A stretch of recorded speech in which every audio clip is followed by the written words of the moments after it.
2016ला सांगोला शहरातील नागरिकांनी आम्हाला भरभरून नगराध्यक्ष पदाला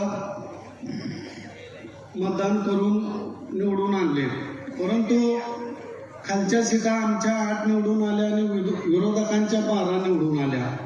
सभागृहामध्ये काम करताना प्रत्येक ठराव हाणून पाडायचे त्यांनी म्हणजे सुरुवातच केली की एकही काम होऊ द्यायचं नाही. आम्ही आमदार साहेबांकडे गेलो, दीपक आबांकडे गेलो, निवडणूक आता झाली आहे साहेब, म्हटलं जनतेनं तर कौल असा दिलाय तर आपण एकत्र येऊन शहराच्या विकासासाठी काम करू. साहेब म्हणायचे माझ्या हातात नाही, दीपक आबाकडे. दीपक आबा म्हणायचे आनंद माझ्या हातात काय नाही, साहेबाकडे.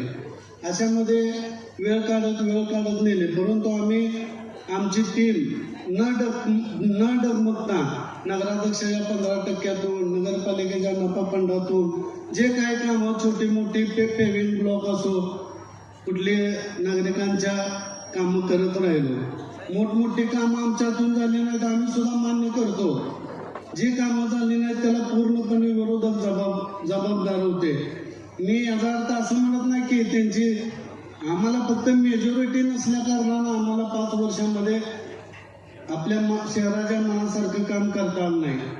परंतु आता मी तुम्हाला सांगतो, सांगोला नगरपालिकेच्या इतिहासामध्ये असं कधीही झालं नाही की एक पक्ष आणि एक चिन्ह सर्वच्या सर्व उमेदवार आपल्या धनुष्यबाण चिन्हावर लढत आहेत.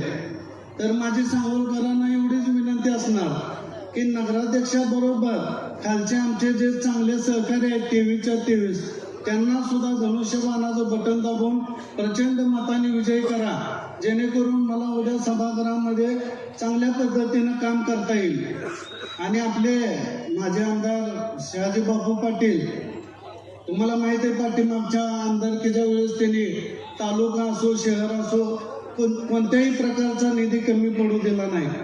आणि भविष्यातही ते आपले उपमुख्यमंत्री शिंदे साहेबांचे शिलेदार असून शिंदे साहेब सुद्धा बापूला कोणत्याही प्रकारचा निधी कमी पडू देणार नाहीत. आणि मी ग्वाही देतो येणाऱ्या काळामध्ये आमच्या 23 उमेदवार व मी नगराध्यक्ष पदाचा उमेदवार आहे आणि आमचं 24 उमेदवारांचं चिन्ह धनुष्यबाण आहे. आणि धनुष्यबाणाच्या चिन्हापुढं बटन दाबून प्रचंड मताने निवडून द्यावे व शहाजी बापू पाटील यांची एक हाती सत्ता नगरपालिकेवर भगवा पडून द्यावे ही सर्वांना विनंती करतो. आणि कुठल्याही प्रकारचा आम्ही 2016ला ज्यावेळेस नगरपालिकेमध्ये काम